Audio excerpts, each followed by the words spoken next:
reporting on the games you love by people who love to game. The MMO Reporter Network.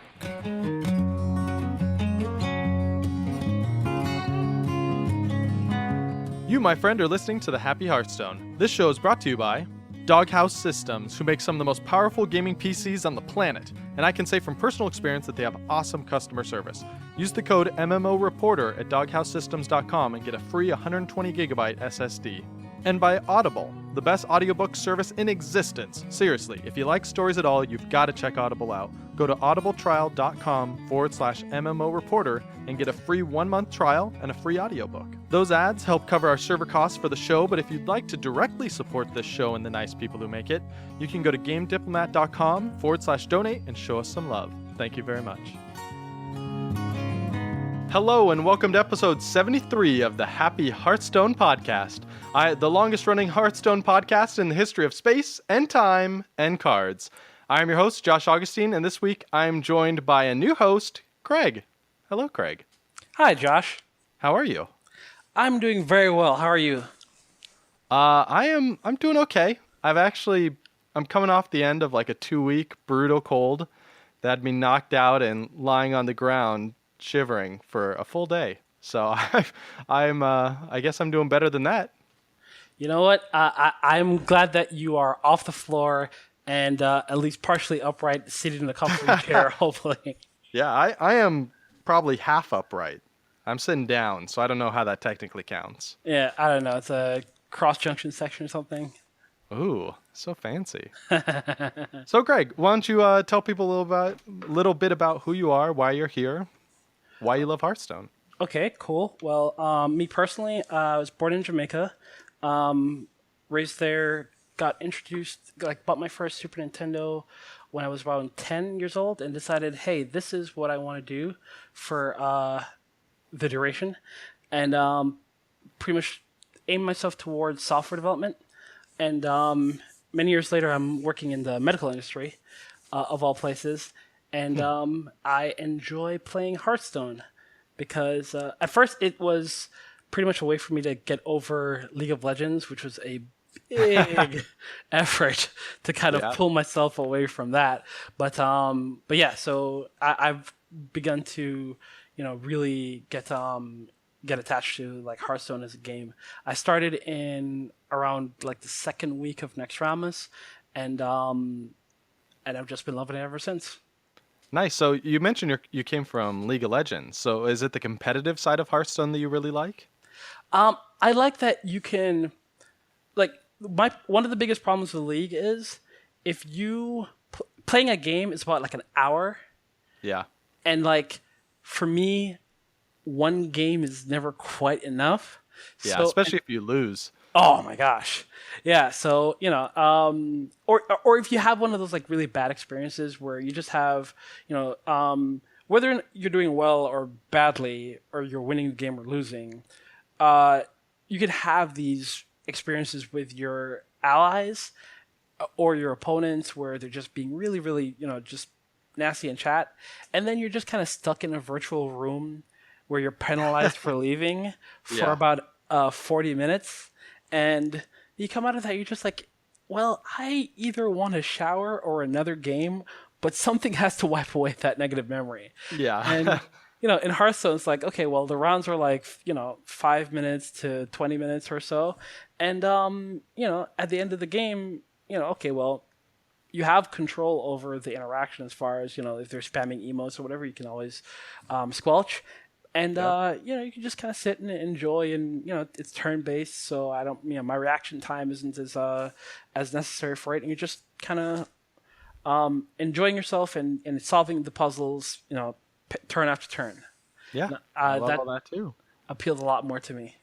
So, you mentioned the original Nintendo. I learned a very interesting fact, at least to me. Do you know how the light gun works?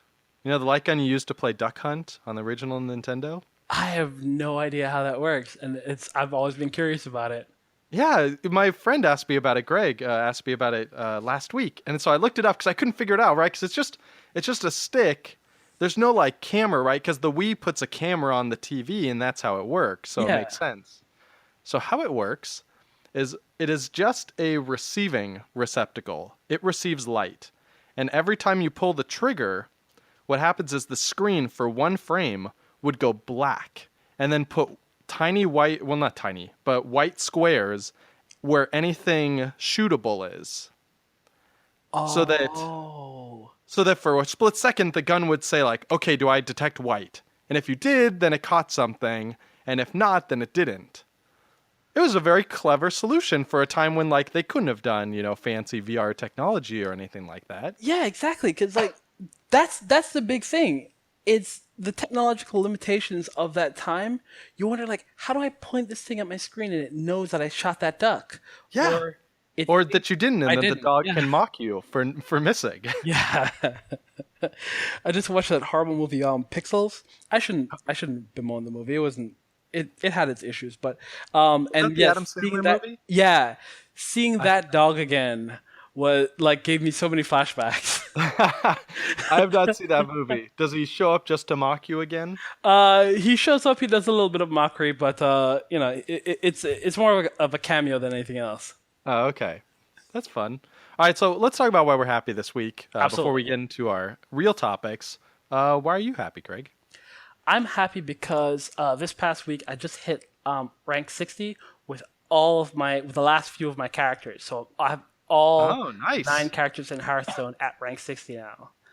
And I have been, in a long process of trying to unload certain boxes that have been moving around from apartment to apartment. And in my latest place, I've finally gotten rid of all this clutter. And now my space is all open and free and clear. And I can play Nice. Wii Fit and Dance Dance Revolution and all these things in my living room and annoy my downstairs neighbors. That's awesome. Good work. You're living up to the legacy of upstairs neighbors everywhere. It's what you have to do. Hey, absolutely. Hey, listen, I'm on the top floor for a reason. You know what happens. Exactly.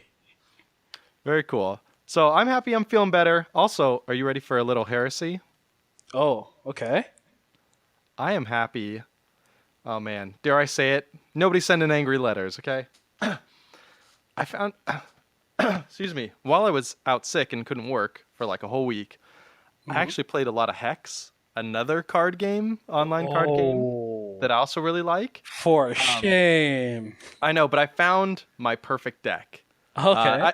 It actually feels like, so when I found the Warrior Dragon Cthulhu deck, that deck spoke to me in a way that was very deep and profound, and I'll never be the same person again. And I found my Hex deck that basically speaks to me the same way. It's a Coyote Cleric healing deck, very different, but it was food to my soul while I was dizzy and couldn't see anything. It was great. So I was happy. I actually just posted it on my blog, on the same blog, GameDiplomat.com, if anyone wants to check it out, just yesterday. And I was just really happy that I found that deck. It's probably the best deck I've actually ever built in any game. So it was Awesome. really fun. Yeah. So that's why I'm happy. Let's talk about some, I don't know, this is not really happy news, but there's maybe a happy outcome in the future. You want to kind of bring up this topic? Sure. So this is related to the recent DreamHack tournament, which was this huge open tournament that had, invitational, had all these, different players from different backgrounds coming in, and there was one particular player, Terrence M, who was notable for 2 reasons, one very positive and one kind of negative. The very positive reason is that from being a virtual newcomer who was not very well known in the scene, he made it all the way to the second place in this huge, open bracket tournament, demonstrating some very, very solid understanding of the game and, bringing in some very, interesting decks and just playing with some very confident strategies. And the other notable thing was the just tremendous amount of vitriolic, racist, and just discriminatory outpouring from the Twitch chat whenever he was given any attention. And this was very, very unfortunate for for every reason. Particularly though, like his I believe his parents, his grandparents, like his family, had were paying attention to the tournament as he was participating, and so like it's this kind of like mixed sensation of, oh wow, he's doing so well, and I don't know why all these words are being associated with him right now. Is this what it's like being on the internet and being a gamer? Maybe he should go back to college. I don't know. Like, which no, is an active student, but still, it was kind of uncomfortable to deal with. And it's not a new topic really. I think it's very important to recognize that this is an issue that as far back as like the reason that one of who I consider to be one of the best Hearthstone players in the world right now doesn't play in the professional scene is from the same reason. Hafu has said several times that it's because of the type of attention that she receives being a public female figure in the gaming world. Whenever she competes, like kind of like the pressure and the kind of negative attention that she receives, whatever. She just doesn't want to deal with it at that level, so she kind of just like streams privately and does her own, has her own stream with her moderators and stuff like that. An arena where she's in control and she doesn't have to kind of like be subject to this kind of attention when she puts herself out there on in competitions and stuff like that. And I don't know, I just find it very, very disheartening that like there's all these different barriers to people who I guess don't look like Forsen or stuff like that. Even myself, I was born in Jamaica. So I'm not African American, but I'm black, and I'm very afraid to, or I tend to avoid using my face and using anything that's too identifying of myself and my identity whenever I'm online, because I don't want to deal with the small-mindedness. But I still find myself in these chats and online discussions and stuff like that where people are flinging around racist terms and stuff like that, and like I've had the experience more often than not. I've had the experience like several times playing League of Legends, for instance, where I'd be in like a Skype call with a few people and like a few people would join, and then there'd be that one guy, and you're just kind of sitting there like, oh my God, did he really just say that? And then you kind of call him and you're just like, oh, come on. Is anybody here really black? And then I have to go into, well, I'm black and, the word makes me uncomfortable and I'd appreciate it if you didn't use it. And then it's like I brought something to the room to bring everybody down.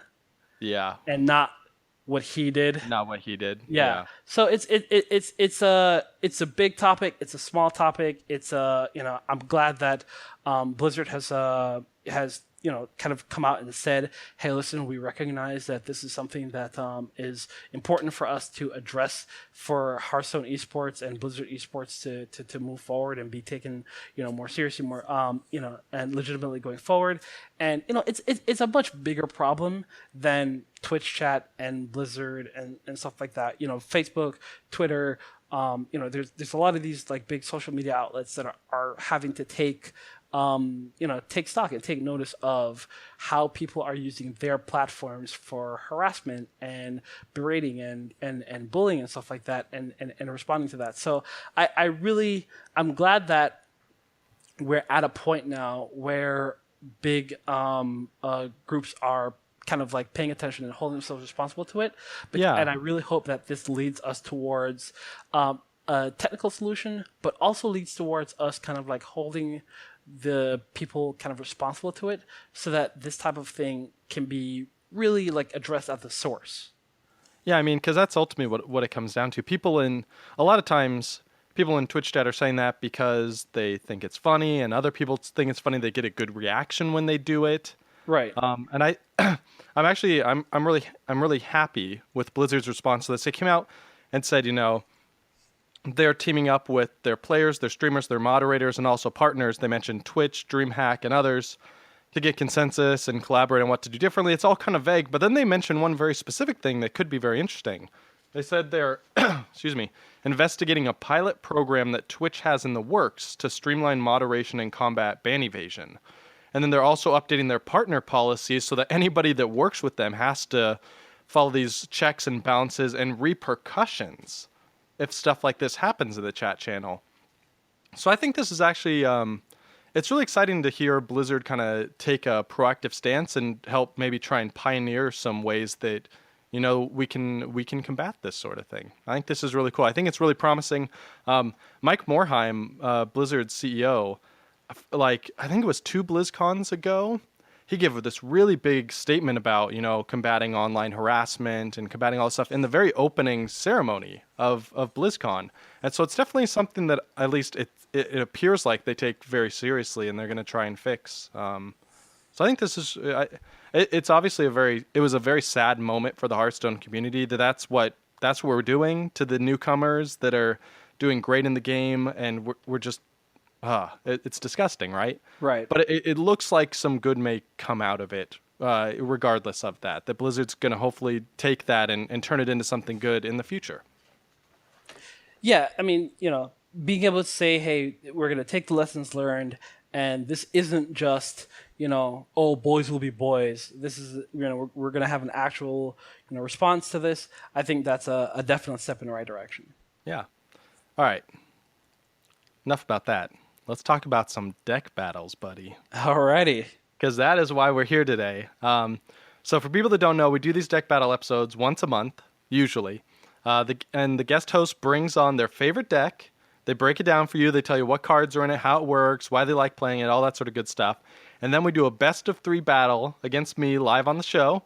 And then the twist, of course, is that I am always using the current reigning champion deck on the show. And that's the last deck a guest brought onto the show and won with. So, let's see, actually. So the defending champion deck this time is Chris's Warlock Dreadsteed deck. So this is fairly recent. It just got on the show in March. So it's only 3 months old. And actually, because of all the review episodes we did, I think this will be the first deck battle that it has. Actually, yeah. So it had to go through the gauntlet, but it did pretty well. And I've been playing it a bunch over in Wild. And so that was episode 68, if you want to go back and learn more about this on GameDiplomat.com. But, Craig, you're going to be telling us, you built a full guide for the deck. You're going to tell us all the cards, substitute suggestions, advice, all that sort of good stuff, right? Yep. Yeah, Very I put cool. together a guide for the Dragon Priest deck, and I believe that Gul'dan will be brought down by the power of the light. Now, I don't want to be a downer here. But I logged in this morning before work to get some extra reps in so I could be extra prepared. Uh-huh. I played 3 priests and a freeze mage and went 0-4. So, I'm not feeling great against my chances against priest right now. It's pretty brutal. But of course, Craig and his deck are fighting to enter the Happy Hearthstone Hall of Fame. So those are decks that have beaten 3 challengers in a row without losing. Only 2 decks have done it in the history of the show. Dan Patrice's Beastmaster Hunter deck back from March 2014. And then Andrew Brown's Warlock Demon Zoo deck, which was the reigning champion deck before this one. And so that got in March of this year. So, Craig, how do you feel about your chances? Just right off the bat, do you think you can make it into the Hall of Fame? I think that this deck is a tricky one to navigate at certain points in the game. So, but I believe that it's a strong deck, it's a strong list, and it will be able to take down whoever comes after it. I say by the end of the year, it's going to be sitting in the Hearthstone Hall of Fame. The Happy Hearthstone Hall of Fame. I like it. I thought you weren't going to commit to anything. You were taking your time, but you got there. I like that. Yeah. All right, so tell me about the theme of the deck. Obviously, it's a priest. It has dragons, I'm guessing. Yep. A couple of them are in there. But really what this is it's a way that I've found makes priest more playable to me. So I'm one of those terrible aggro players that clogs up your meta and makes the game less fun to play, or so I hear whenever I'm on Reddit. And basically, I just really enjoy starting the game when the game starts, as opposed to kind of like waiting a few turns and before getting into the meat of whatever my deck is trying to do. And losing to that kind of strategy is kind of sucks, because like, oh hey, listen, I had this great idea, this great concept for a deck, and you're not letting me warm up into it. You're just dropping your leopard gnomes and such, and doing all these things that kind of like taking me out of this before I get a chance to get into it. I'm like, yeah, you're playing too slow. You're not. You're not taking a proactive stance in winning your game. Yeah, actually, the most interesting way I've heard someone counter that was saying like, is aggro cheap, or are you just being punished for being too greedy with your deck build? Which is like, that's interesting, because a lot of times when you're building like a late game control deck, you're like, oh, I just want all the big fatties at the end. I just want all the big bodies, and you get a little greedy. You're like, I don't need a 1-drop. 2-drop, maybe a couple, because I need all these 7-drops. Yeah, exactly.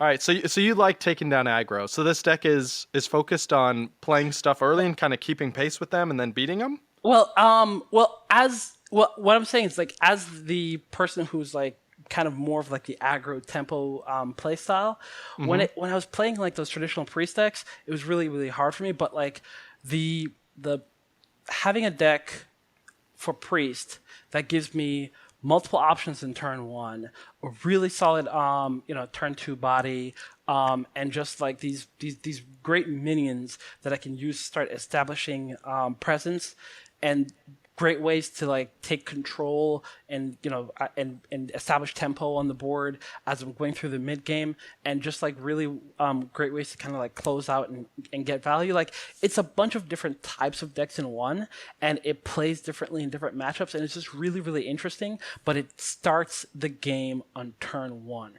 You may not mulligan into your turn 1 choices, but you do generally tend to have options and ways to branch the game where you can be making decisions as early as turn 1, 2, or 3 as to how that will impact the way the rest of the game is going to go. And that is very close to how that's very close to my heart as to how I like to play the game. So that's interesting, actually, because when I think dragon deck, I traditionally think very slow. But I guess priest, because they have the whelpling that's a 1-drop, that they have just more early game options than typical dragon decks? Yeah, is that so true? what you got from this is the Twilight Whelp, which is the 1-drop that gives you Zombie Chow stats if you're able to satisfy that prerequisite where you're holding a dragon in your hand. And you also get the Wormrest Agent, which is that 2/4 taunt for 2 mana, which again, once you can satisfy that requirement that you're holding a dragon, you have a 2/4 on turn 2. And when we had Minibot in all over the ladder, that was already like a top contender for that number 2 spot. And now that like the Minibots and the 3/2 knife jugglers and stuff like that have kind of been toned down, it's still really a really strong play to get yourself established very early on the board, and it establishes a very healthy creature, with very good stats at a very early point on the board on the side of a priest. I get to heal this thing if I don't have anything to follow up with. I get to keep this guy around, and I get to kind of destroy all these little, leopard. Yeah, I mean, 3/2s is like the most common stat for that sort of price range. And I could take out one of those and a 2/1, and if depending on how the rest of my my card works out, I might be drawing cards off of my injured card, off of my injured taunt, or I might be I have options. I have things to do, and it's great that I don't just have to heal my opponent's face on turn 2 anymore. Okay, so early on, you're throwing down these minions, mostly trading with them. And then are you still waiting for the big 8-drops and stuff to win? Honestly, I think most of the games, those 8-drops are your activators for the other cards. I think Ysera is kind of like the bail me out please kind of card. It's like, hey, listen, this game has been like, if I'm hitting like turn 9, this game has gone to into double overtime or whatever it is. So I need my big shooter to come down and give me some value and get me back into this in a strong way. And that's why this deck, and especially the list as I've kind of composed it, is more tuned towards being a response to like a highly aggressive meta, where it aims to start early, it aims to outvalue and outpace the decks that want to be more aggressive and kind of just want to burn you out a little bit more quickly, and it forces those decks to slow down and punch through your very efficient taunt minions and deal with your board clearing value and stuff like that, while you establish your own kind of control of the game. But if you find yourself against a mid-range deck or a more controlling deck, then you're kind of relying on your Yseras and your Chromaguses or whatever to kind of give you the value that you need to kind of like match them card for card and like go toe to toe with them and take the game into the later rounds and still be successful. Sure. Yeah. So one interesting thing that you mentioned to me while we were doing this, because I like playing dragon decks, and I always kind of wondered what the right number of dragons is to have in your deck to make sure that you're getting the procs that you need, right? Because the Worm Rest Agent and the Whelpling, you mentioned their stats, and they're awesome, but they rely on having a dragon in your hand. And you found like a rule of thumb, right, for how many dragons you need? Yes, far smarter players than I have come up with this general rule of thumb that if you want to be able to activate your cards, like Blackwing Technician and stuff like that, that it's a good idea to have about 8 dragons in your deck when you're composing your list. So when you start composing this list, and if you want to like tune it towards to your own thing, I think it's a great idea to not dip below the 8 dragon mark. If you take it to 7, okay, fine. But I mean, even making that adjustment, and I have in my months of playing this deck, I've noticed that the consistency of my win rate dipped ever so slightly because I was just that much more or that much less likely to be able to activate cards that I wanted when I needed them, and I was and it was like that bit less likely for me to have what I needed in hand at any given point. So and it's a real big problem for priests because priests have so many good cards, and you want all of them in your deck. But unfortunately, if they squeeze out the core of the deck, if they squeeze these dragons out, you're in trouble. All right, so let's talk about what that core is. So you mentioned the Worm Rest Agent, the Twilight Whelp. Those are definitely core, right? Absolutely. All right, what else you got? Well, I don't think you type dragon into your search and start putting cards in your deck unless you want this slightly less buff but costless fire elemental in the Blackwing Corruptor. That guy is just value on values of 4/5 for 5, and with the dragon 5/4 actually. Sorry, 5/4. My apologies. He's a 5/4 for 5, and with the dragon activator comes out and does 3 damage. And you can point that 3 damage to face. You can point, but most likely you're going to be pointing that 3 damage to a minion, so that you can make a favorable trade with whatever minions you have on board, and gaining an advantage in that way.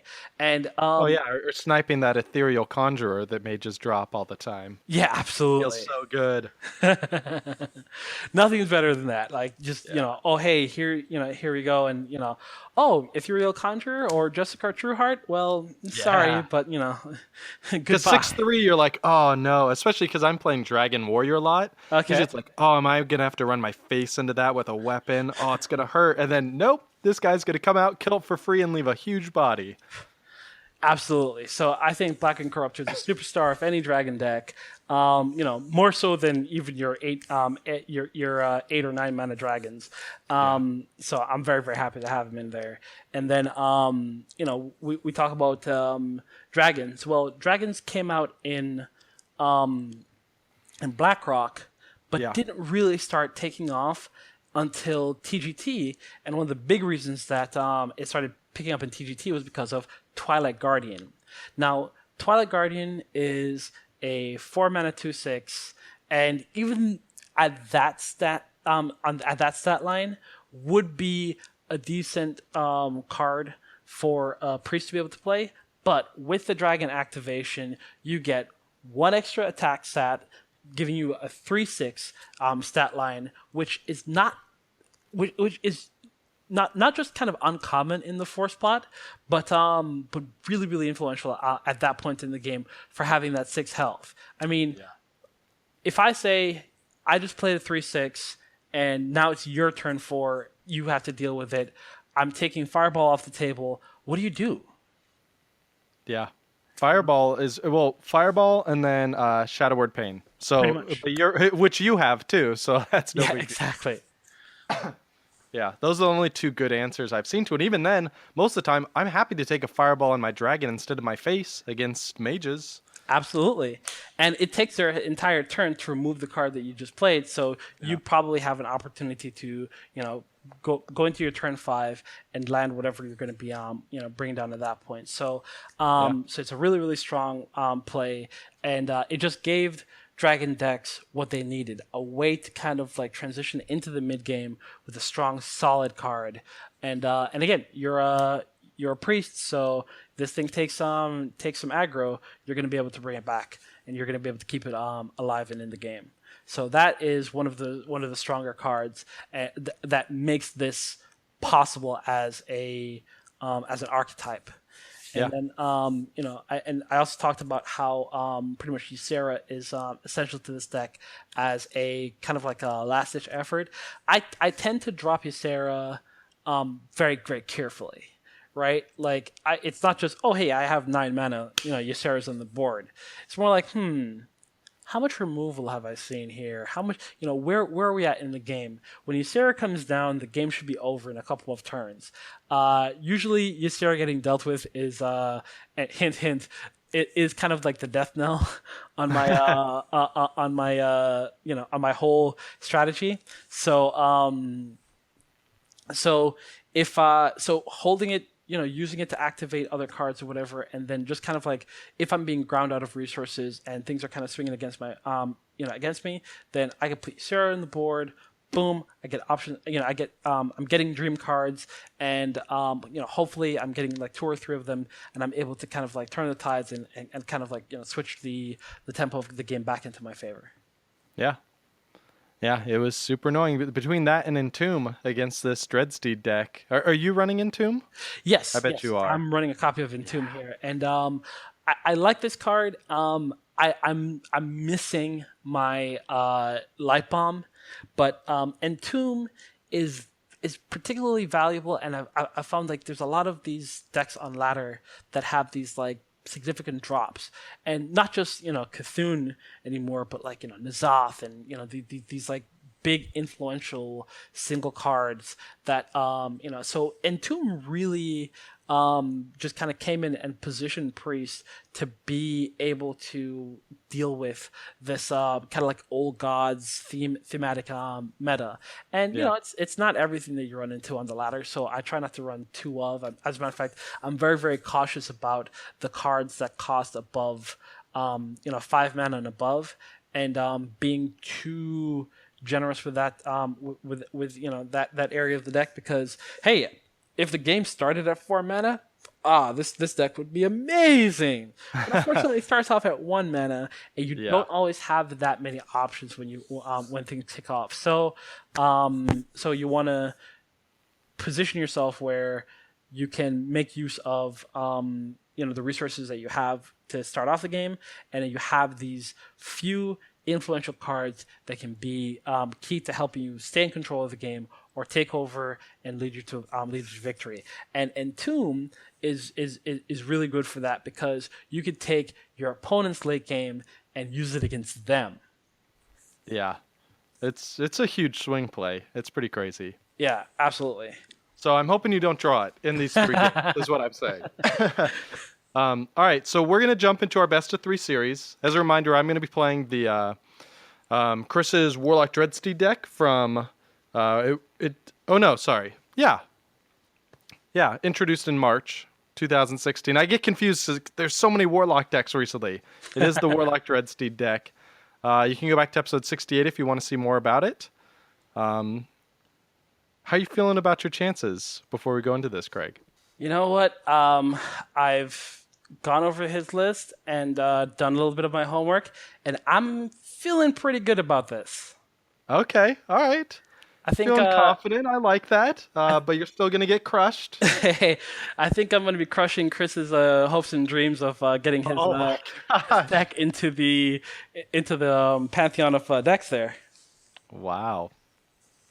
So take that, Chris. Hey, sorry, buddy. Chris, I'm gonna try my best, buddy. I did a lot of practice with this deck, so I'm hoping I can do you proud. So we're going to go do it right now. I'm going to live stream it, so you'll be able to watch it on GameDiplomat.com. As always, if you go there, you'll be able to see the series. Are you going to live stream your side of it, Craig? You don't have to, but if you want to, you can. I don't mind doing that if there's a way to set that up. All right, we'll see how long it's going to take. Okay. Because I don't want you stalling and trying to get out of our duel. I know your tactics. Not a chance. All right, so we will be right back after this.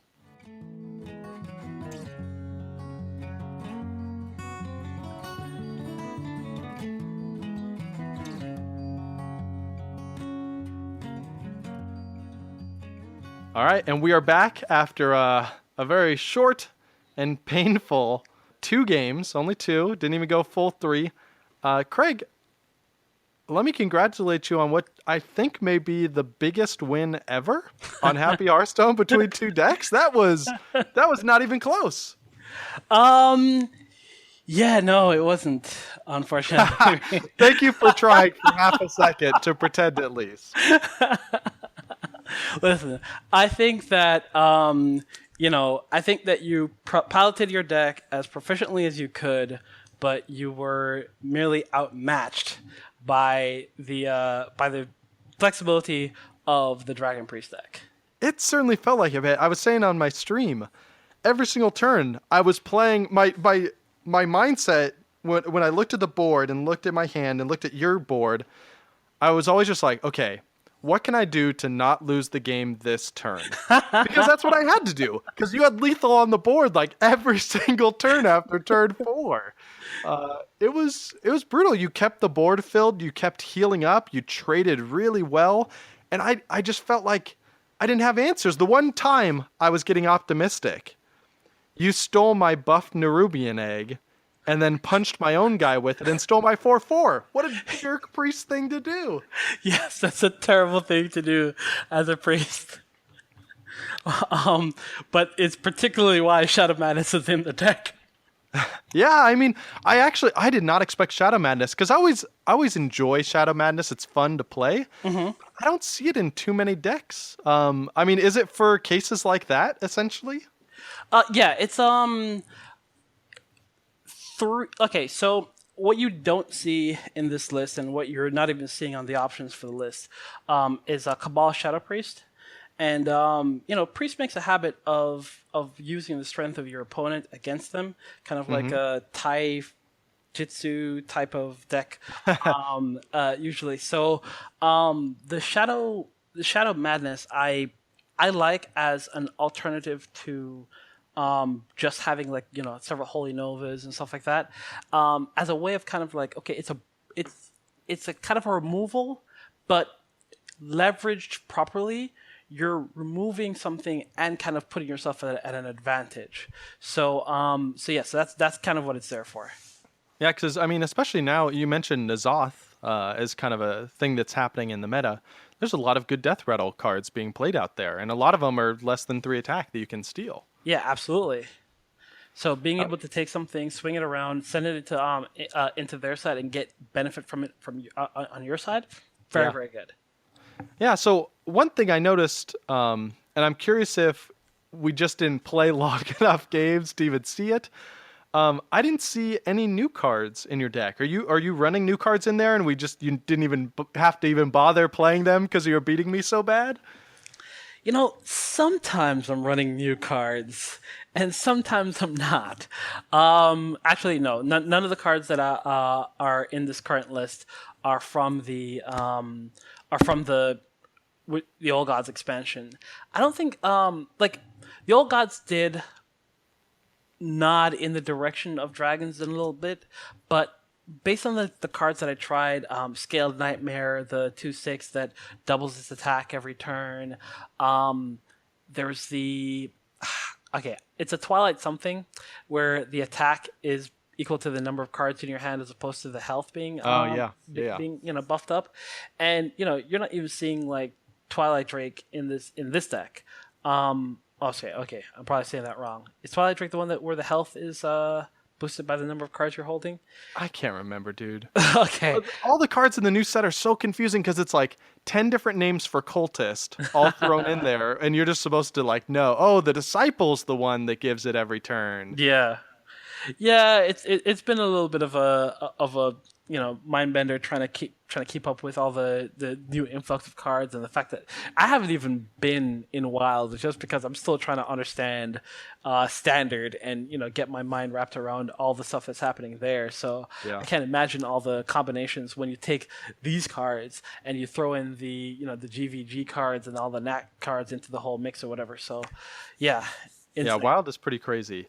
Yeah, so one variant I've actually seen get pretty popular, and it's one my brother is playing a lot, actually, is the N'Zoth Dragon Priest, where you throw Deathwing at the top, you throw N'Zoth at the top, both 10 drops, and then usually you throw in Chillmaw in there too. Is that just... It sounds like, based on what you said earlier, that's just too slow of a deck for what you're looking for. I feel like having like this deck has one 9-drop. And again, like I'm very, very careful about what I put in the later slots because I want to make sure that my deck is still competitive against things that are going to try and push to end the game earlier.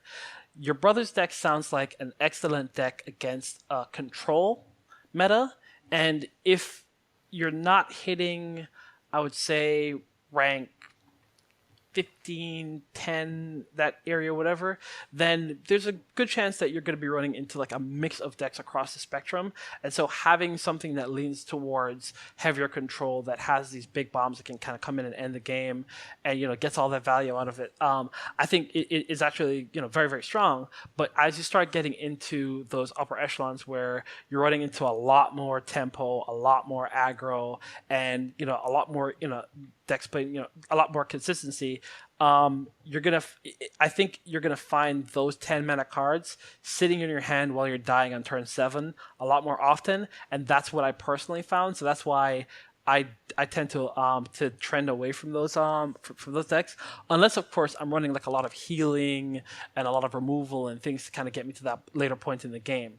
So Yeah, it's interesting. I'm actually really excited that you brought this deck on without any new cards, because one of the things we all saw with the meta was a lot of times we just want to play new cards, right? Because when Cthulhu came out, literally everybody was playing a Cthulhu deck. Yeah. Like that's all there was. And then over time we realized, hey, it's not actually good to play all Cthulhu, right? You can maybe dabble in Cthulhu in another deck like that in the rogue deck, for example. Exactly.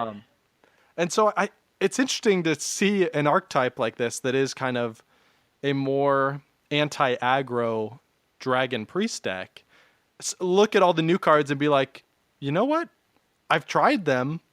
I actually don't need them. And so it's good because it forces us to kind of keep a what is the right word? To like judge the new cards fairly, to not just be excited and throw them in. But it's also good for people that maybe can't afford right now to buy a bunch of new packs and buy all the new cards. This is another good deck that they don't have to go out and buy new cards for. Yeah, I think this is a really I think this list is pretty strong. And yeah, it's everything. If you have up to League of Explorers and you haven't really filled out your new collection of Wizards of the Old Gods just yet, then this is pretty viable because the Midnight Drake, which is the one that gains attack based on each card in your hand, just didn't really perform for me at all. None of the new dragons. I didn't get a chance to play with Deathwind Dragonlord, and if I had packed it, I would have played it. But since I didn't pack it, I am reluctant to craft it because I feel like I might craft it and then it might not stay in my deck. Yeah. And actually, one of the big reasons why the Deathwing is not here, Death Rattle, take all the cards from your hand and put them in the field, right? Perfect, wonderful. Except that some of my dragons have battle cries. Yeah. Azure Drake, and the Twilight Guardian. Yeah, so, and Twilight Wealth even. So what happens when they get pulled out? Well, okay, fine. I have a 2/1, 2/6, whatever. Like they've declined in stats, and I've kind of extended myself into a board clear. So I'm not. So while it's and with N'Zoth, you can you can recover from that because you can recover from by playing N'Zoth and then getting your Deathwing back. But just Deathwing, I think is going a little riskier with it. Yeah, because actually, I think the real benefit of that Death Rattle effect is it's just a flag that says N'Zoth brings me back. Yeah. Because how often are you dropping a 10-drop with all these other cheap things still in your hand? Like, you don't have that many cards by the time you get to turn 10.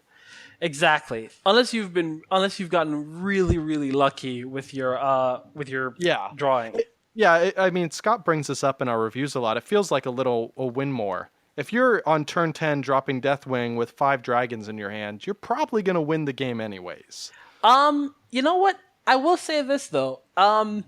You drop Deathwing, those cards are in your hand. If you've got to spend a lot of mana to get those cards from your hand to the board, or you could just rely on the Deathwing Death Rattle to get them out for you, that is an advantage. And thankfully it's only susceptible to about 2 combos that are active in the meta. 1 Brawl, and 2 do that one, like set everything to 1 health, equality, and power. Oh, and Lord Fedric or something. I don't know. Edric. Lord Edric? Well, I was thinking more about the Pyromancer equality combo that will clear everything off of whatever. But it's with Light Bomb gone and with a couple of these other classes kind of taking prominence, getting your board cleared with a bunch of healthy minions out there is not quite as common anymore, and overextending is not quite as punishable. As much punishable anymore, and you can kind of see those things coming based on the type of decks that you're playing against. So I'm not saying that Deathwing is a bad card. I'm not saying Deathwing is a good card. I wish I had an opportunity to play with it, and I think that that your brother's N'Zoth Dragon deck will run into consistency issues. As it gets further up the ladder and it starts getting into a little bit more of that tempo, whatever. But hey, listen, I believe that the deck you play on the ladder is the one that you have the most fun with. Yeah. So if that's working right now, then that's what you should stick with. All right, so let's talk about your deck more though, because clearly it wrecked my face, so it's doing good. You mentioned. Go ahead. One of the nice things about this deck, and one of the things that I think I mentioned earlier, is that it's able to kind of play in different styles from the same list. So against you, knowing that your deck was a slower, more control style deck that would probably take away the late game if I let it get too far, I decided, I'm going to play aggro. I'm going to go after your face. I'm going to limit my trade interactions on the board, and I'm going to kind of focus on making you catch up and kind of putting you on that back foot and making you feel that pressure and that tension so that, I'm able to close out the game as soon as possible. Because what I don't want to have happen is, Hellfire, Demon Wrath, and all these other board clears that you have to empty my hand and leave you with so much of a value advantage that that you wind up taking control of the board and then taking the game from me. Yeah, I mean, those were the few turns where I felt like I really was getting back into it. Like when I had a Hellfire combo and I could trade a few bodies to make sure a bunch of stuff dropped. That was when I felt like I could finally breathe a sigh of relief. But every time I did that, you'd just dump like 4 more dudes on the board. Yeah, trying to keep a healthy balance between the number of cards I had in my hand and the number of cards I had on the board was really important. And being able to cycle with my I don't know why I'm forgetting the name of this card. I want to call it the Light Warden for some reason. But anyway, being able to use my clerics, my Northshire clerics, to cycle Powered Shield, Azure Drake, and like keeping a healthy cycle in my hand and managing the resources that I'm committing to the board versus what I was holding in my hand was very, very key for that game. And it's a key strategy for aggro decks in general, by the way. And this is one of the things that I kind of see like when I have certain opponents. I like to say this.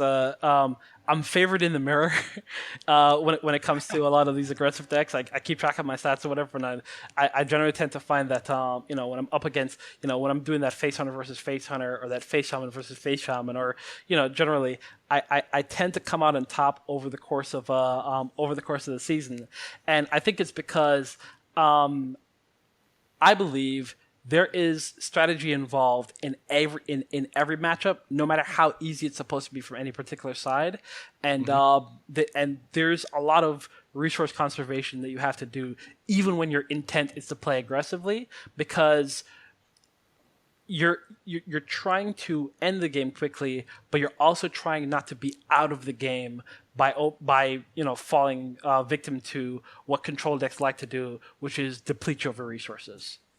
Yeah. So how do you do that in this deck, and how do you know when to go aggressive and when not to, I guess? Because this deck can play fairly control-y too, right? Yes, absolutely. You can, if you are up against a strong start from your opponent and you can see like, okay, well, they're coming through with a lot of aggressive minions and stuff like that, you don't have as much of an imperative to hold cards as you have an imperative to kind of like be a physical presence on the board. So, if sometimes you're struggling to get to that, how can I circle turn? Maybe sometimes you're like, okay, if I could just get to this Holy Nova, okay, so I want to just kind of play strategically to kind of keep myself alive and get to that point, and then I can start playing out my minions and taking over. So you're playing like clerics and letting them point lightning bolts and stuff like that at those, and selectively, shadow and painting and stuff like that, and not really committing yourself to it until you get to a point where, okay, this is my clear turn, and then this is where I can start taking control of the game. And so you can play it a little bit more of that control style, or basically whatever your opponent is doing, you can try to mold your deck and from the mulligan stage to do the opposite. Okay, interesting. So you see what they want to do and then just do whatever you can to thwart their plans. Absolutely. And this is one of those decks that is really, really strong at doing that, I believe, and in my experience, because it has such a broad toolkit to be able to help you with, okay, well, here's how you can get value, and here's how you can just stomp face, and it's all together under the same roof. Yeah, I mean, I never felt like I even had a chance to win those games. It was pretty brutal. Do you normally win that strong when you win? Well, I was fortunate in those games to have something to do consistently in the early turns and to have removal for some of your for some of the things that you dropped, like Deathlord. I believe it took me 2 turns to get through your second Deathlord, but it only took me a Shadow Word Pain to get through your first. Yeah.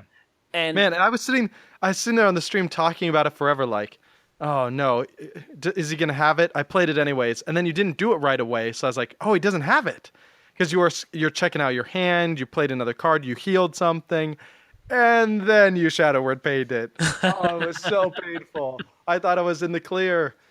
Yeah, it's not just like sometimes I'm kind of budgeting the mana, because I'm pretty sure it wasn't just 2 mana that. Well, yeah, I mean it's a Deathlord, so I had a little bit more than 2 mana. So I was like, okay, what else can I do this turn aside from the obvious Shadow Word Pain that I'm about to play? And you just let my hope rise a little bit and then crush. It wasn't BM. It was just strategy. I promise. It's a war tactic. You're just making sure you're demoralizing the enemy. It's good. All right, so one thing I picked up on was I think in the first game you siphon sold my Alchemized Soul Priest, and once I saw that, I was like, I don't think you have any way of dealing with Ysera after this. So that's why I was kind of like, okay, Ysera, you're on the board, you're in the game, let's go. And it was just like, oh, well, now you're quiet. Yeah, I silenced or I copied it and then or faceless manipulated it and Yeah. then silenced it. Yeah, man, I really didn't want to use Siphon Soul there, but that was just one of those things. You had like 15 damage on the board, so it's just like every single turn is just like, what can I do to stay alive? What can I do? Yeah, and how can I like you have that old spell that turns your hero power into damage, but Alkani being a physical presence on the board, and I should actually mention Alkani Encircle is an introduction to the deck that was made for the transition into standard because you lost Light Bomb, and because you lost some of these other tools to kind of help you, stay balanced in the game. Being able to alchemy and like play 2 circles in one turn as kind of like a tremendous board clear that kind of takes out a lot of the different scenarios that you'd be up against has been it's kind of like my answer to you as a priest not really being able to flatten the playing field and take over. So that's part of the adjustment, and it's kind of like there are these cards that we're dying to get brought back into the forefront, and with the transition into standard and certain cards going away, getting those slots and getting that opportunity to bring some of those cards back. Yeah, it's exciting to see kind of they're old cards, but they're new again. Essentially, it's fun to see them get another chance. Absolutely. All right. So, any other thoughts on your deck? Any other advice you want to share before we move on to the community section? It's a fun deck for me. I've taken it to some local tournaments and done pretty well with it. Like I said, I like to lean it towards aggro. I don't feel like it does a very good job of being consistent against control. So if you find yourself going up against slower metas, there may be some tweaks you could do to it, but it just might not be the right choice. But if you find yourself, constantly getting slammed by shamans and stuff like that, then a couple tweaks, and I think this is your deck, this is your guy, and you're good to go. Yeah, it's really interesting too because I don't know how much this plays a part into it. Probably more at my level than yours. As soon as I see dragon, I just immediately think, oh, it's a slow deck, and then I play as if I'm playing against a control deck, but it's misleading against your deck because your deck is going aggro. Yeah, the curve starts off really high in the earlier in the lower mana points for this particular deck, and it's not very characteristic of Priest, which I think is something that kind of gives you an advantage, because also when you're on the ladder, right, you're expecting, oh well, this is a Priest, what is he's gonna drop his Cleric on turn 1, he doesn't have any options, and then so they're gonna mulligan expecting a longer game, and they're going to be surprised if you mulligan into your early game. Oh, yeah. That's very true. Well, Craig, congratulations on beating the Happy Hearthstone defending deck champion. Your deck is now the reigning deck. Well, I hope you take to it as much as I did and garner success, and I hope we see this going into the Hall of Fame. Yeah, me too. I'm excited to play it. I think this will be a really fun deck. I'm going to build it right after this show, start practicing. Now that we're Battle.net friends, you can watch me and chastise me if I make poor plays with your deck. Never, but I'll offer advice. All right, deal. And then and so I don't know what we're going up against next. I can't remember. Maybe it was a hunter deck. But we've got one lined up, and then if you want to be the next person to take on this, send me an email, ajosh@outlook.com. I'm always looking for new deck battle hosts. But so it's it's 1-1 battle. This deck now just has to win 2 more times to get in the Hall of Fame. It's harder than it sounds because only 2 decks have ever done it in the history of the show. But I'm hopeful this one. And some advice to potential challengers. I find that keeping a nice soft cloth nearby to wipe the tears from your inevitable defeats is just really good. Wow. So you should have given me this advice before the show. My cheeks wouldn't be so wet right now. Well, it would have sounded a little too much like bragging then. That's true. But now I know the truth. It's just saying the truth. All right. All right. So let's jump into the questions, because actually you brought questions this time, right? Yes. So in addition to being your guest today, I'm also the moderator of the Google Plus community for the Happy Hearthstone, and well, one of the team of moderators. I can't take exclusive credit, and You can. They're not here. They'll never know. it's all me. It's all. So yeah. So basically, a couple of us kind of got together at the beginning of the year and started doing a daily question, and that keeping up with publishing a question every single day, even with as a team effort, was kind of stressful. So we've transitioned it now into a segment that we call Ask the Happy Hearthstone. And my hope is that we can capture questions asked of the community and kind of and that this can be a resource for the show that you can use going forward. And so a way to kind of communicate with the show and with the group there. So we have a couple of questions that were pulled from posts made into the community to bring here. Very cool. And yeah, and actually you brought quite a few, so I actually saved some for future episodes. So we'll be pulling from this list in the future as well to help field this. So we don't get many questions sent in directly via email. So I'm really excited to have this. Thank you for doing this. Not a problem at all. Happy to do it. All right, what's our first question? Okay, so we've got a question from Charles, and he asks, with the launch of standard mode, do you think that increase the relative value of basic set legendaries? Since they're going to always be available going in standard, should I make it a priority to craft those before Old God legendaries? So I think absolutely. I think it's almost a no-brainer to craft stuff. Like if you're missing Sylvanas, even Ragnaros, sort of any of those kind of just really good value legendaries that are generic enough to fit in a lot of decks, I think that's the number one thing to craft. Absolutely, and I completely agree with that. As a matter of fact, I would even say that some of those borderline, not quite there legendaries might even still be a good idea. There may come a meta where the spell proliferation is low enough that having a 2-mana 4/4 is actually good, and it may come and it may go and it may come again, but the old gods are only going to be around for 2 years, right? So yeah. and Millhouse is going to have his time. I don't know. Millhouse Metastor might be going a little far for me, but I will say he can be quite fun in many tavern brawls. So absolutely. There's value there. But yeah, I think it's definitely true. Especially with the old god cards, we kind of mentioned this earlier. We're getting to a better place of understanding the value of them, the real value of them, which just takes time and practice as the meta shifts to understand. Absolutely. There's still some legendaries I'm just nervous about crafting in old gods because the meta may shift in such a way that you can't play it. And if you can't play it right now, maybe you can't play it for a year and you only get a couple months out of it before it goes into wild. But classic ones they're with you forever. Exactly. All right. No what's the next how question? many times you try to dust them. Yeah.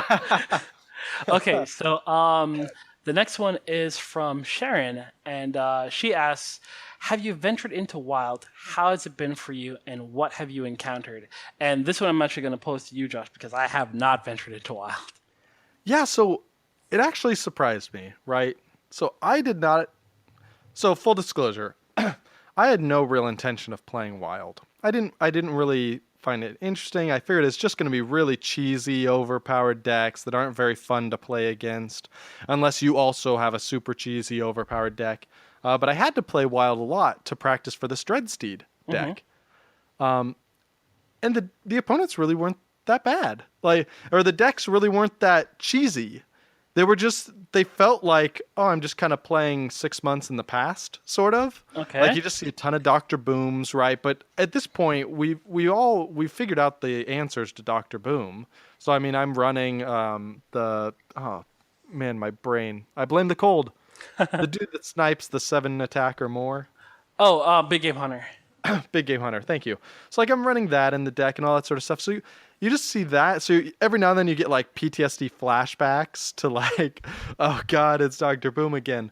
But the decks are kind of fun. I mean, a lot of them are kind of variants of decks that you're seeing in Standard with just kind of more cards thrown in there. But I had a really good time playing it. I didn't really notice a very big difference. I still didn't. Excuse me.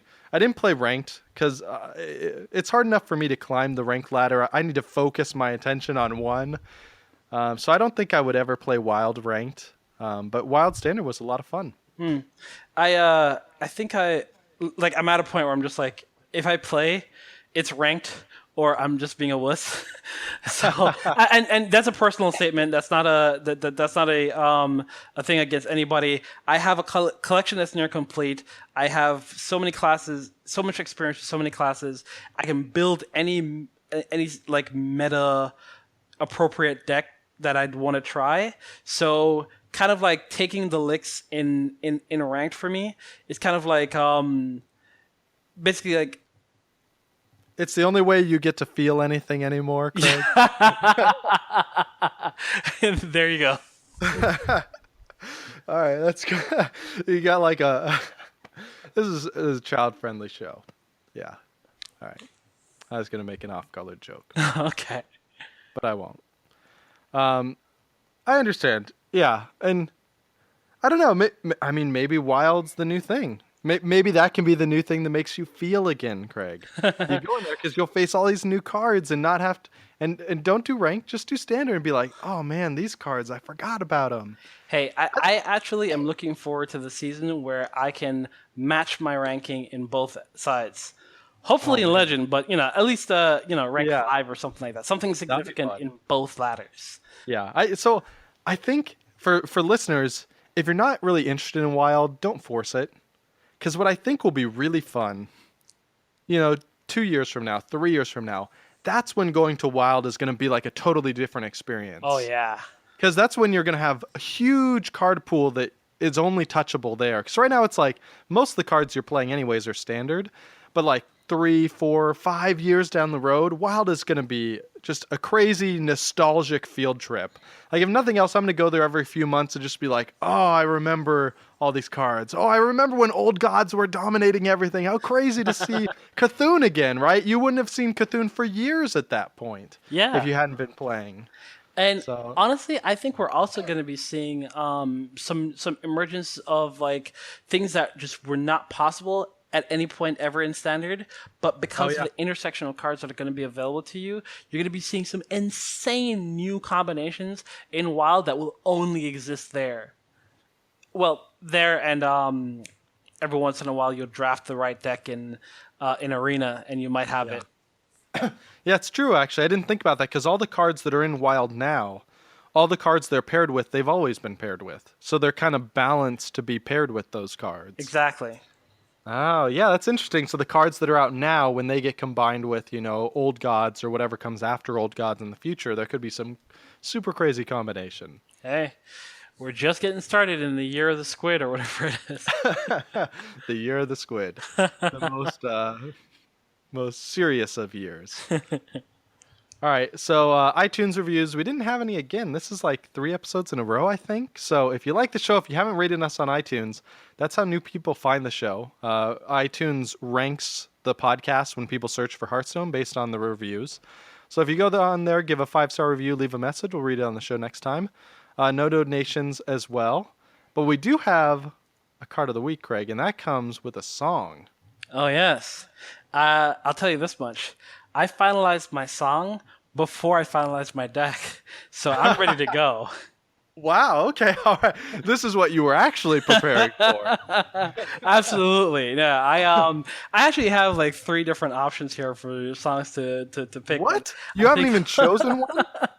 No, I have one that's kind of standing out, but I did make sure like I prepped a couple of different options and kind of listened to myself for them. I was like, what, this is the one I think I'm a little bit more happy with, and then based on the card of the week, I think it's appropriate. So this Yeah, is that's true actually, and it's appropriate that you had 3 options for this card. Exactly. So right. so this Sing is away. my wrap for card of the week. All right. Okay. You can't control my icky minions, they set the pace. Pull out the glaive Zuka, hitting straight to the face. First oink is a pig running straight at your dome. Second oink coming in cause he's never alone. On a wolf come to battle, aim straight into the head with a shot. You fear the skill I command, so a taunt you drop. When you hear the bird chirp, you can hardly speak. Make a slot in your deck, it's the card of the week. Dude, that was amazing. Oh man, most people like sing along to like Twinkle Twinkle Little Star tune or something. You like made a full thing. Yeah, I had to. I had that just kind of rattling around in my head because like I wanted to do something where that kind of like represented like the way I play the game. So Yeah. this is like turn by turn me killing you as a face hunter. Oh, I felt it. I felt your priest dragons coming right in my face the whole time too. And I try not to laugh or anything during the song, but I lost it when you came in with oink and the pig. That was so good. Yeah, and it's always Huffer because you showed up twice, right? Yeah, of course. All right, so what is the card? I mean, if people can't guess by now, shame on them, but go ahead and introduce it. All right, so the card of the week is Call of the Wild, and this is the 8-mana hunter spell, summon all 3 animal companions, and this is awesomeness on top of awesomeness. I wish it cost less so I could run more copies of it and have it be played in more games, but every time this shows up, every time I'm able to pay this on 8 mana, I'm totally happy. Yeah, man. So this is the one card I also want to bring up because it's the one card I feel bad that we did not mention in the review. Because I think we're normally on top of the ball. So I'm gonna pass the buck here a little bit. You can shame me if you think this is over the line. When I searched on Hearthhead, which is the site we used, it didn't show epic cards. So I filtered by expansion in class, and I didn't realize till I was halfway through that it wasn't showing epic cards. And I thought I went back. I just don't think I saw this card when I was doing the review, because I just totally missed it. Because it's such a good card. Like, all right, look at this. Total stats, right? You're casting at 8 mana, but you're getting 10 stats across 3 bodies. Guaranteed 5 damage charge, a big taunt body, and a global buff that is sort of a cheap charge, right? If you have any other minions on the board. Yeah. I mean, let's take the charge body, right? So you get Huffer on the board. He's a 5/2 charge because he's buffed from the other dude. By comparison, Reckless Rocketeer, right? 5/2 charge. You pay 6 mana just for that body. And then Korkron Elite, 4 mana, so half it, and you just get a 4/3 charge, and that's it. Yeah. Leroy, 5 mana, you get a 6/2 charge, right? But it has some downside. Yeah, you're giving your opponent two minions to kill off your Leroy. Like, just looking at that alone, looking at Hogger, then Huffer, not Hogger. Right. And the things that come with him, this card is just off the charts on value, right? Absolutely. It is like the cards individually, I think, are already well costed at 3. Yeah. Like when you think about it, okay, so you have a 4/4 with taunt, okay, on 3 mana, or you have a 4/2 with charge, which you no longer have another one of. This is the only 4/2 with charge in the game that you can get in the 3 mana slot. And that 2 health versus 1 health is a big difference. Yeah, saves it from half the hero powers in the game. Exactly. And then you have a 2/4 that has a global buff, as opposed to the other 2 2 that has a global buff in the neutral slot, or a 2/3 that has a buff for a very specific type of card that can come behind it. So even Leok in the 3-mana slot is a decent card that would probably see play independently. You drop the random element of Animal Companion, you get all 3, and you get a discount of 1 mana off of Yeah, because that's the thing, right? Because Animal Companion, all those cards are so good because of the RNG. Right. Because you don't know which one you're going to get, they give you better ones than you should get for 3 mana. Exactly. And this is a cheaper combination of all that? Like, what? And RNG is totally gone. You know exactly what you're going to get every time, which is really reassuring, because there's a lot of times when I have Animal Companion and like a removal spell in my hand, and I'm like, oh, should I play Animal Companion or should I just remove them, right? Just to make sure it happens. That never happens with Call of the Wild. You know exactly what you're getting. Always Huffer. Always Huffer. And not just because it's a Rainhead stream. Yeah, so the most interesting thing about this card to me, too, is there are only 2 cards in the game that I know of, and correct me if you can think of any other, Craig, that can actually trade 1-for-1 with it, which is the best you can hope for against this card, by the way. Okay. Flame Strike is really the best counter, and then Twisting Nether, which never gets played except for against you in that last deck battle, which it didn't save me anyways. But I mean, I don't know. I mean, Deathwing can come in, right? And because it clears the board, right? but... Yeah, you can push off the 3 minions and whatever. And I think honestly, if you, I guess, well, Brawl doesn't completely do the job. Yeah, you can get lucky with Brawl if you had something on your side, I guess. Yeah, and like if we're talking 2-card combos, then the Equality Pyromancer. But if I'm taking a full board flip for my 8 mana, I'm happy about that. Yeah. And it's guaranteed to do 5 damage somewhere immediately before they can even respond. So even if they trade with it, that's fine. You got to deal your 5 damage. Absolutely. So yeah, it's a really, really strong value card. So many different useful components split across the different bodies as opposed to unified in one, like kind of behemoth or whatever. I think this is a great kind of incentive to hunters to make it to this stage of the game. And they made a good 8 mana card and gave it to hunters. So maybe this is kind of them a wink and a nod in the direction of, hey, maybe not face all the time kind of thing. Although I will say I think this card is really good because it's basically good in any hunter deck, because I've seen face hunters finish off with this. Because usually that's like right when face hunters are running out of steam, and all of a sudden, boom, nope, they're back in business. Yeah, I'd hate to be holding this as a face hunter from like turn 6 to turn 8 to be able to play it, just because you do tend to, when most of your cards cost less than 3 mana or less, you do tend to be out of cards in your hand by a certain point. So I am a little hesitant about putting it in what I would consider a true face deck, but I do believe that there is call for like an aggressive list that might aim to finish off with this, but like tapers into tapers from like an aggressive opening into stuff like the 6 mana the lion that death rattles into Savannah Highmane. Savannah Highmane, right? Yes, I think any deck that has Savannah Highmane, at least even as a one-of, should have Call of the Wild, and because you have that kind of like a mana bridge into it. Yeah, totally. And hey, I've definitely been loving it in my Yogg-Saron Mindless Hunter deck. It's been fun. I've seen that list and I haven't played it myself, but it's one of those lists that I'm definitely interested in trying out, because it looks really, really cool. And hunters have a really good set of efficient spells at their disposal. And I don't think you even need that many spells cast before Yogg-Saron. As a matter of fact, I think there's a certain amount of diminishing returns, like, how many spells have you cast before Yogg-Saron was most likely to kill himself kind of a scenario? Yeah. Yeah, that's very true. He has killed himself probably half the times I've played it. Yeah, it's funny. The deck is a guilty pleasure for sure because I don't have the full deck list either, so it's not perfect. But I've been having fun with it. But every now and then I run into like a mage that just basically calls my bluff.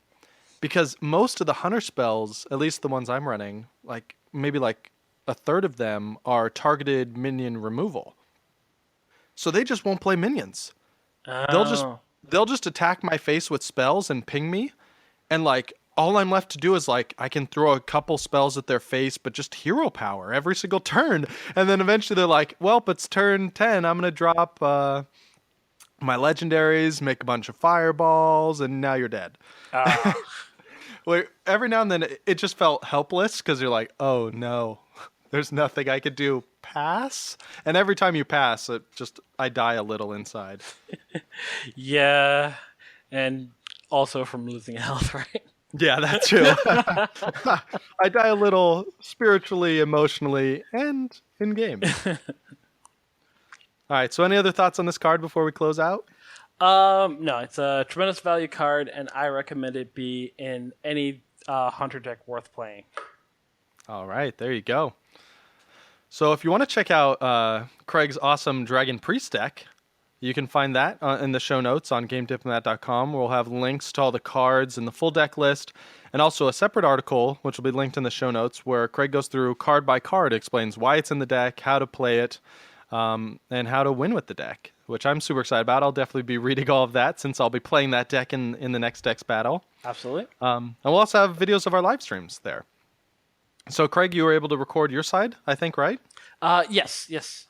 Sweet. So we're gonna have both sides up there. So, which that's always way more fun to me. Just being able to see both sides and see, oh, what if they had made this choice instead? When you can see what cards everyone has, it's really interesting. So, GameDiplomat.com. As always, we'd love to know what you thought of the show and what you'd like to see added in future episodes. You can find us on Google Plus, where Craig single-handedly is adminning and distributing justice and It's all sticking me. Forget about Franklin. Forget about Kenneth. Forget about everyone else. Those are all just your pseudonyms, right? Yeah, exactly. So search Google Plus for Happy Hearthstone. You'll find it. Find a huge group of people talking about Hearthstone all day, every day with sweet pictures and posts and questions. Post questions there if you want us to answer it on the show. Yep, absolutely. You can contact me directly on Twitter. I'm at jaugustine, or email me ajosh@outlook.com. Or hey, maybe just leave a comment on the blog, which I love because nobody ever does. GameDiplomat.com. Sad days. And if you enjoyed the show, you could please consider supporting us. You can find more info at GameDiplomat.com/donate. Craig, where can people find you if they want to talk to you or hear about things you're up to? Well, when I'm not thinking about Hearthstone, I'm thinking about health and personal fitness. And I write a blog called Fat Guy Fitness, but fat is spelled in the kind of 80s cool way where it's PHAT, right? So it's fatguyfitness.blogspot.com. And it's just a personal blog of my efforts, and basically it's fitness advice from somebody who needs it, not somebody who has already is already in perfect shape. I think there's something to be learned from someone who's actually depends on the advice rather than some Adonis telling you, hey, put that down, you don't need it. It's like, hey, Yeah. I emotionally need it, but here's why I shouldn't. Yeah, hey, I appreciate that because sometimes, man, every time I try and start like a new exercise regime, it's intimidating, right? Because it's like change your entire life and be the perfect person. I'm just not ready for that. I need baby steps. Yeah, exactly.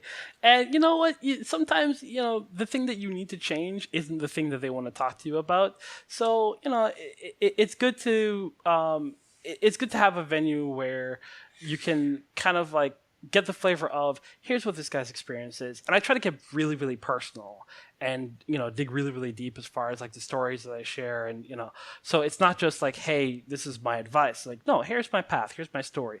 This might work for you, this might not, but everyone's going to take something from it, and I hope people enjoy it. So hey, It's the fact. And I'm already seeing a Christmas video with Richard Simmons on here, so I'm already sold on this blog.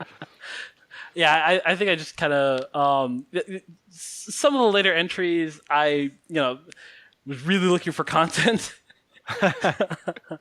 But hey, listen, Richard Simmons, spent many years getting a lot of people fit in it with his own personal brand of fitness, and I totally agree with having a message that's very unique, but promoting something that's very positive. Yeah, and is this numbering right? Do you have almost 300 posts on here? Because the latest one is 288, and it looks like they're all numbered going backwards. Maybe even more. Yeah, there's some that are like 0.5, 0.6. I don't know. I just I get into a zone, I put them up, and I rarely scroll back. So I'd be surprised if it's actually 200, but there's certainly a good catalog of them up there. That's awesome. Cool. Well, thanks for coming on the show, Craig. It was really fun having you here. Hey, it was a pleasure being here. I've been meaning to do this since the first deck battle, and I've finally. Are you satisfied? Did you come on the show and you crushed as hard as you hoped? You know what? Hopefully, I will make a triumphant return to the show, bringing another deck on, and I'll be crushing the hopes of a more established archetype than kind of. Early game, kind of mid game, kind of late gamey, Reno, and also there's Dread Steeds type of deck, whatever. But I'll give the standard rotation a chance to come through, and we'll see here. Yeah, I'm excited. Yeah, we'll have to have you on the show again. It was really fun. Hey, I'm looking forward to it. Yeah, and I'll try to do your deck proud in the next couple deck battles. Get it in the Hall of Fame, hopefully. Hey, looking forward to that too. Yeah. All right, so thank you, Craig, and thanks again to everyone listening for visiting the Happy Hearthstone and having a little fun with us. We'll see you next time. Bye.